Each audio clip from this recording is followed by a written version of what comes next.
오늘 출애굽기 34장 말씀은 이제 이스라엘 백성들이 시내산에 도착을 해서 하나님께서 모세에게 말씀합니다. 시내산에 올라오라. 그래서 모세는 하나님을 만나 시내산에 올라갑니다. 거기에서 40일을 하나님을 만나기 위해서 40일을 기다렸고 드디어 하나님께서 나타나셔서 두 개의 돌판을 준비하시고 친히 하나님께서 10계명을 적으셔서 모세에게 주셨습니다. 이제 모세는 그 10계명의 두 돌판을 들고 백성들 앞에 내려왔습니다. 그랬을 때 그 40일을 못 참아서 백성들은 황금 송아지를 만들고 거기에 절을 하고 그것이 신이라고 그곳에 정말 이방신을 섬기는 그러한 아주 눈뜨고 보지 못할 그러한 행위들을 하고 있었던 말씀이 기록이 됩니다. 그 모습을 본 모세가 얼마나 화가 났겠습니까? 자기는 40일을 금식하면서 정말 하나님 앞에 말씀을 받기 위해서 올라갔는데 그것을 못 기다리고 그 모세를 위해서 기도해 주지는 못할 망정 그 40일 동안에 이러한 우상을 만들고 이 황금 송아지를 만들었다는 것은 어떻게 우리가 비유를 할 수 있느냐 하면 남자가 결혼을 했어요. 처녀총각이 결혼을 해서 첫날 밤인데 이 신부가 다른 남자를 만나러 갔다는 거예요. 그러한 거하고 똑같아요. 그러니 이 상황을 목격한 그 신랑이 얼마나 화가 나겠어요. 이러한 상황을 우리가 한번 생각해 보자. 모세가 너무나 화가 나서 그 화를 잘 다스려야 되는데 하나님이 만들어준 그 두 돌판을 막 집어 던지고 있는 거예요. 너무나 화가 났어요. 그랬더니 이제 하나님은 그래서 이제는 너희들하고는 끝이다 이렇게 하면 되는데 하나님은 또 자비로우시기 때문에 하나님은 사랑이시기 때문에 그 배은망덕한 그들을 그냥 잘라버리지 못하고 끊어버리지 못하고 다시 품으십니다. 그래서 모세에게 이제는 너가 돌판을 준비해라. 지난번에는 내가 만들어줬지만 이제는 준비해라. 모세가 2개의 돌판을 준비해서 시내산에 오릅니다. 구름 가운데 하나님이 임하십니다.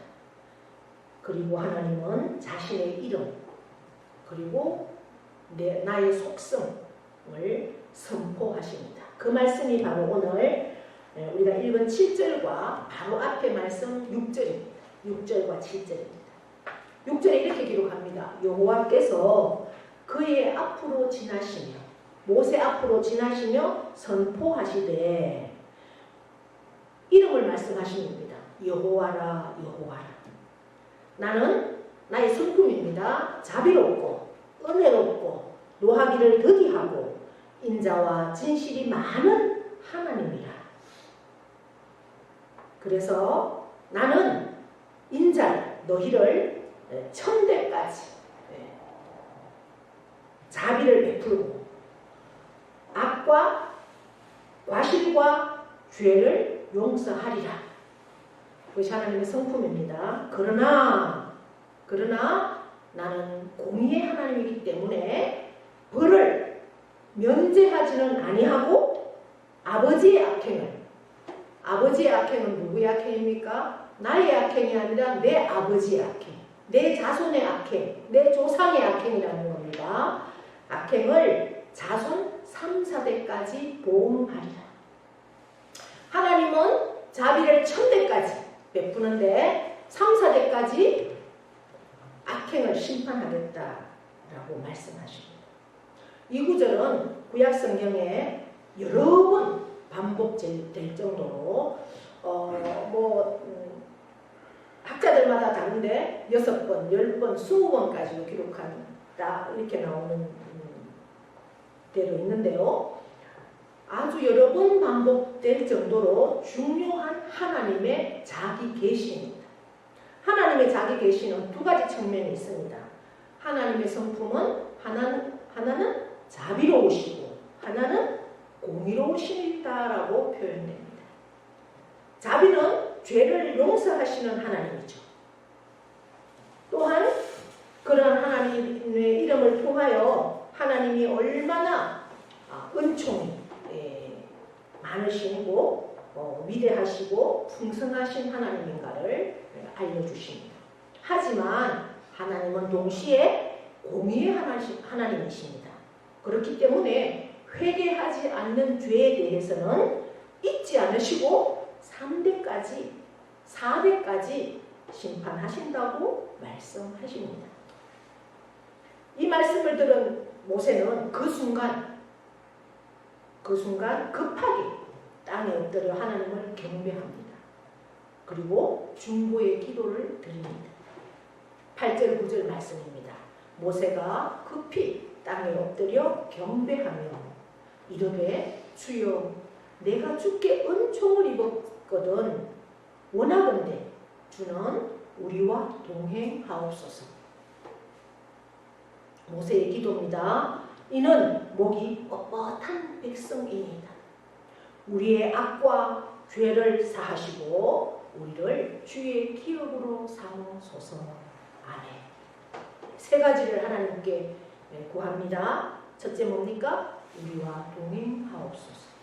두 번째, 죄를 사하여 주시옵소서. 세 번째, 우리를 주의 기업으로 삼아 주시옵소서. 왜 모세는 이러한 세 가지를 하나님 앞에 기도하게 됩니까? 이 모두가 하나님이 주신 약속이기 때문입니다. 하나님은 이스라엘을 출애굽시키실 때 약속하셨습니다. 내가 동행하겠다. 너희와 함께하겠다. 이 말씀은 예수님의 말씀이기도 합니다. 예수님이 제자들에게 그리고 세상 사람들에게 뭐라고 하셨습니까? 나를 믿는 자에게는 내가 세상 끝날까지 이 세상이 끝날 때까지 우리의 생애가 끝나는 것이 아니고 이 세상이 예수님의 그 심판이 있는 그날까지 내가 너희와 항상 함께 하겠다. 임마누엘 하겠다. 동행하겠다. 그것이 예수님의 약속이십니다. 저와 여러분을 향하여. 그리고 성령님의 약속이기도 합니다. 우리는 하나님과 동행할 때 우리는 살 수 있습니다. 이스라엘에게서 하나님이 떨어진다면 이스라엘 백성은 죽고 맙니다.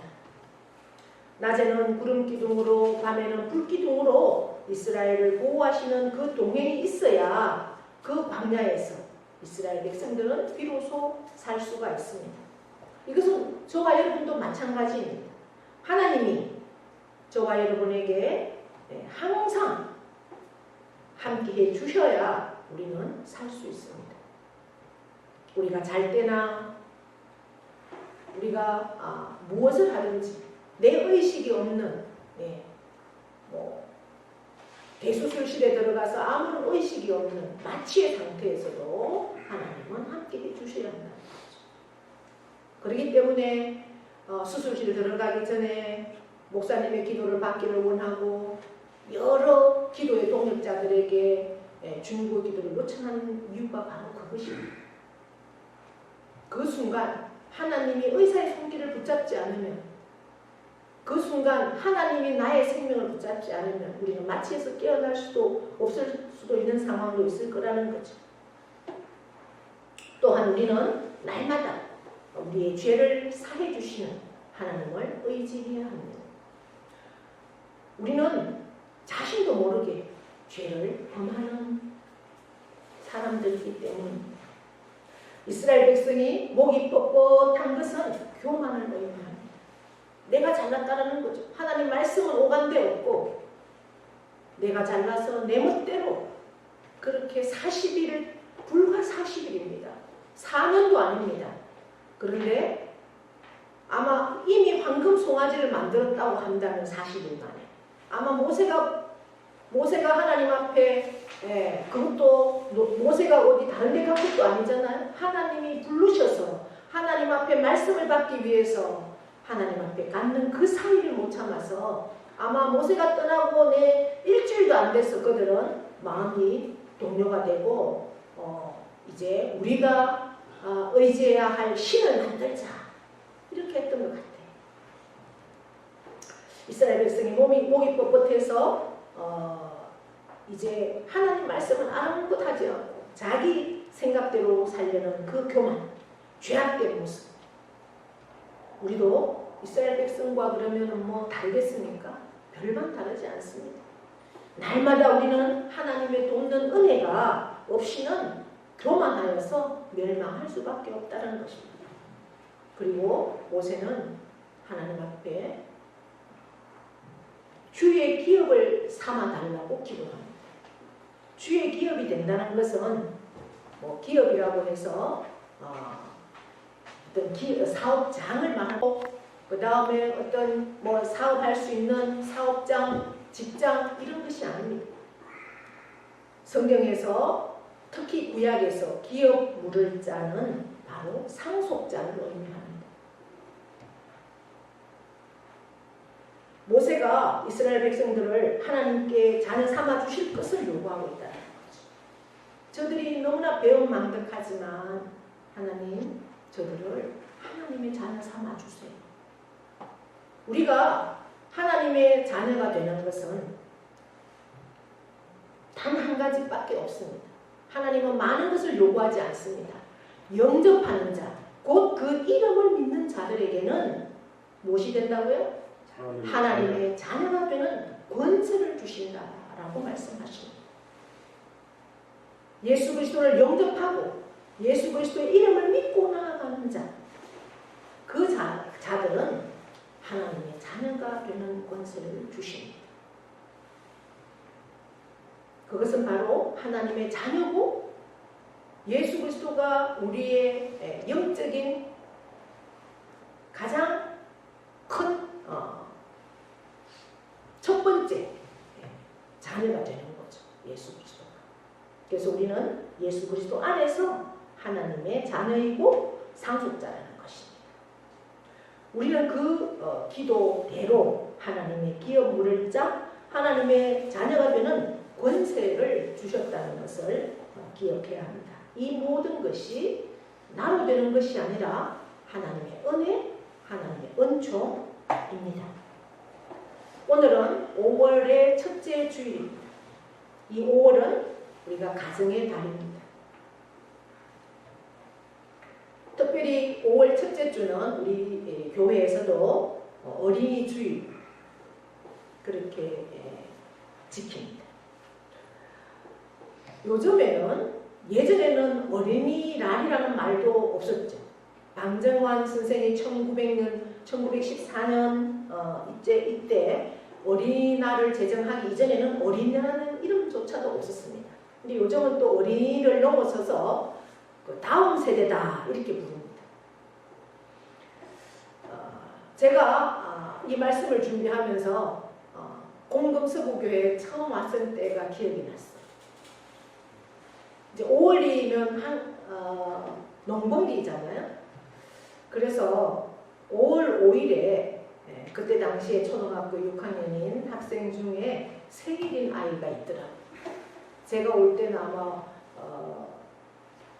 5학년인 것 같았어요. 그런데 이제 어머니가 너무 바쁘니까 이 아이를 생일을 챙겨줄 여유가 없다는 거예요. 그래서 그때 당시에 5만 원을 보냈더라고요. 그래서 아이들 다 모아서 야외 데리고 가서 또 소풍도 좀 시켜주고 어디 가서 점심도 함께 먹으면 좋겠다. 그렇게 하셨어요. 그래서 이제 명자 명미도 그때 우리 주일학교 어린이들하고 같이 예배를 드렸거든요. 그래서 함께 이제 아이들 오라고 해서 이제 차를 타고 저 문경에 석탄박물관으로 이렇게 이제 다니고 또 케이크 하나 사다가 식당에 가서 우리 식사하면서 이렇게 축하했던 그것을 제가 몇 년을 했어요. 중학교 가고 나더니 교회를 안 오더라고요, 아이가. 왜 안 오느냐 하니까 이제 공부해야 하기 때문에 못 갑니다 이래요. 아이고 공부를 꼴찌하는 게. 그런데 아마도 저도 이렇게 지나간 일이지만 기억이 나는데 그 아이에게도 아마 그러한 기억이 있어서 언젠가는 하나님 품에 돌아올 수 있는 그런 시간이 되지 않을까 이런 생각을 해봅니다. 이렇게 요즘은 카톡 대문 사진을 올릴 때 카톡에다가 사진을 올리면 또 사진이 떠요. 보면은 안주영의 사진이 가끔씩 올라가요.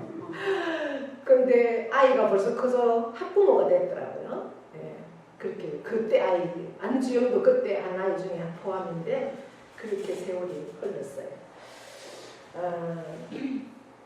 오늘 이 말씀을 우리가 이제 어린이 주일을 맞이해서 저는 하나님의 이 성품에 대해서 함께 나누면서 또 이 어린이 주일에 어린이를 위한 것은 또 뭘까 성경을 통해서 이제 이렇게 살펴보니까 오늘 우리가 본 출애굽기 34장 7절 말씀을 통해서 하나님은 인자를 천대까지 베푸는 분이다 이렇게 말씀합니다.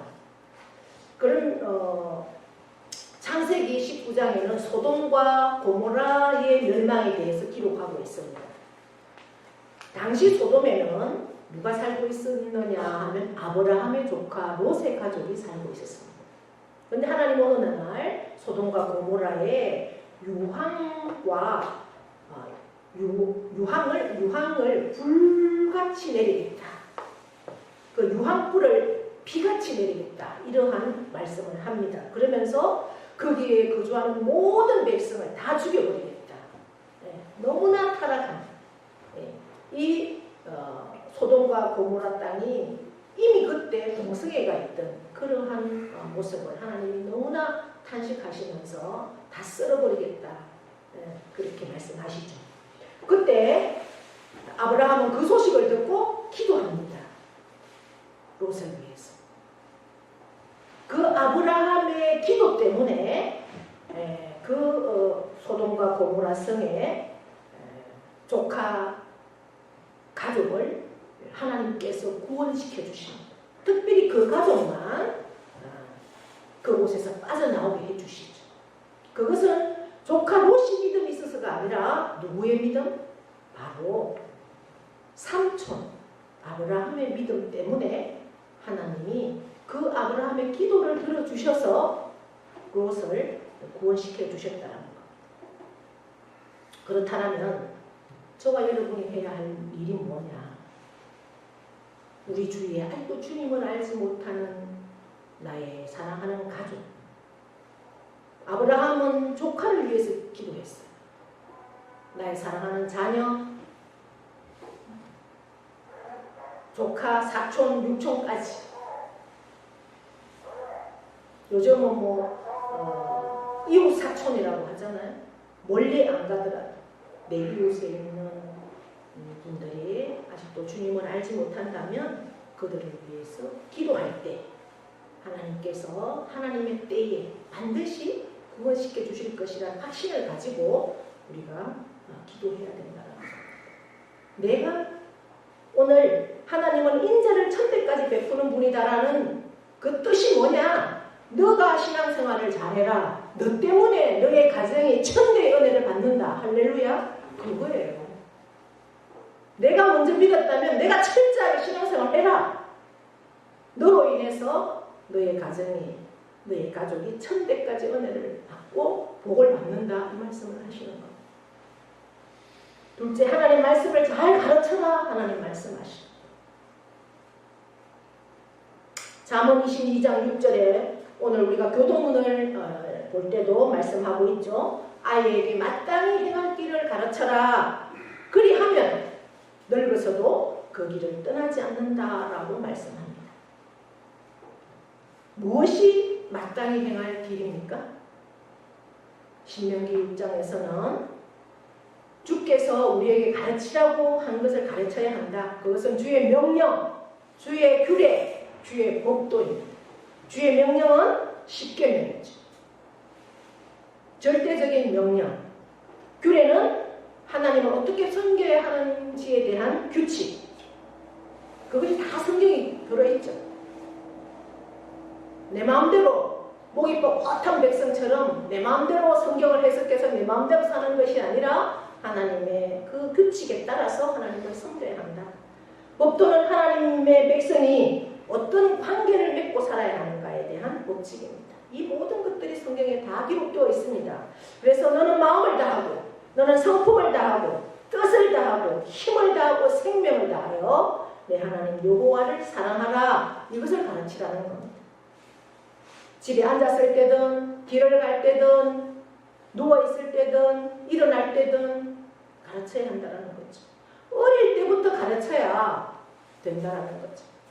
저는 제가 와서 3년을 이렇게 아이들과 함께 주일학교도 하고 또 여름 성경학교도 아울리치를 통해서 제가 아울리치를 한 해 해보니까 너무너무 힘들더라고요. 아무도 도와주는 사람 없이 3박 4일을 그 60명의 식사를 준비한 사람이 있으면 그 치닫기는 내가 다 해야 되잖아요. 음식물 얼마나 나오는 그거 다 정리해줘야 되지. 냉장고 다 비워줘야 되지. 토요일날 하고 나면 이거 다 청소해야 되지. 그러고 나서 저는 완전히 막 한번 쓰러지기도 하고 그랬어요. 그런데 또 내년에 해야 된다 할 수밖에 없는 게 이 아이들 어쨌든 제가 다 주지 못하는 그러한 부분을 이제 여름 성경학교를 통해서라도 하나님 말씀 앞에 잘 이렇게 세워가기 위해서 또 그 일을 한 3년을 했어요. 지금 뭐 그 아이들이 열매로 없지만 저는 이제 그나마라도 기도하는 게 있죠. 어릴 때 마땅히 교회를 와보고 말씀을 들었던 아이들은 결국은 하나님의 때가 되면 돌아올 것이다. 그러한 믿음과 확신 때문에 또 그 영혼들을 하나님께 올려드리면서 기도하고 있다는 거죠.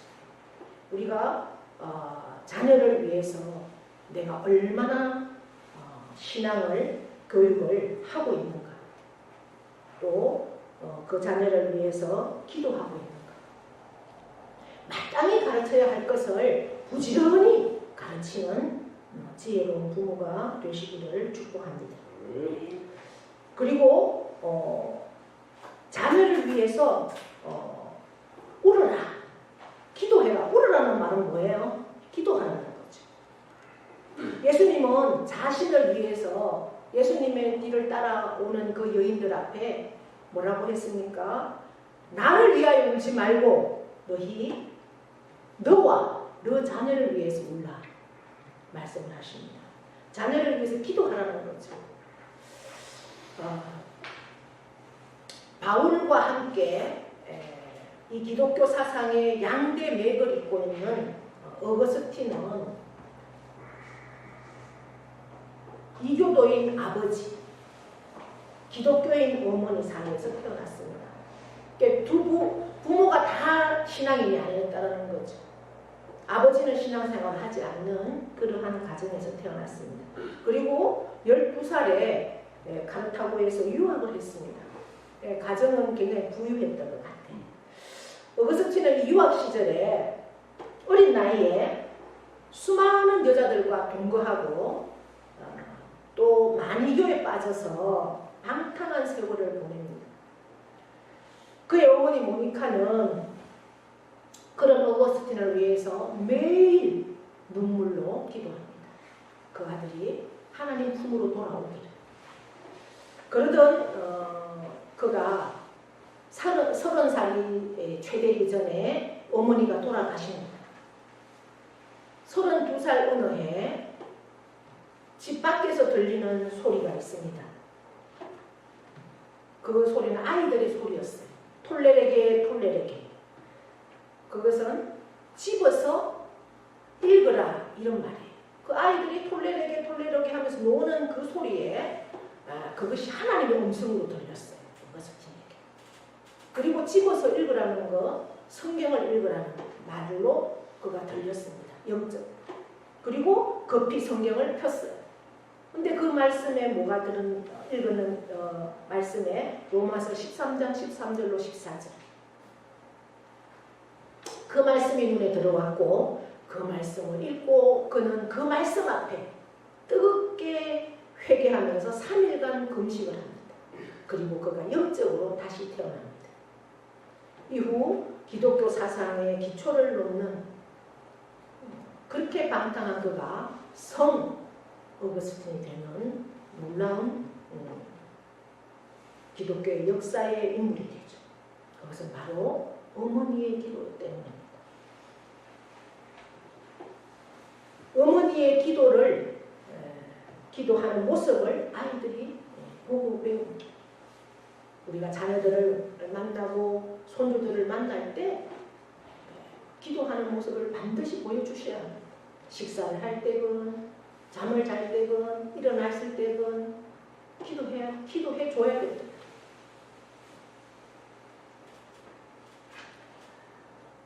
기독교의 창시자 존 웨슬리는 19남매를 키웠다고 합니다. 오늘 권 선생님이 비가 와서 못 오셨는데 그분은 10남매를 뒀다고 하고요. 12명이었는데 2명은 죽고 10남매라고 하는데 여도 19남매를 그 좁은 집에서 그 많은 자녀들을 양육하면서 따로 기도할 곳도 없고 시간도 없어서 그 어머니는 이제 식탁에 앉아서 특별히 앞치마를 머리에 뒤집어 쓰고 기도했다고 합니다.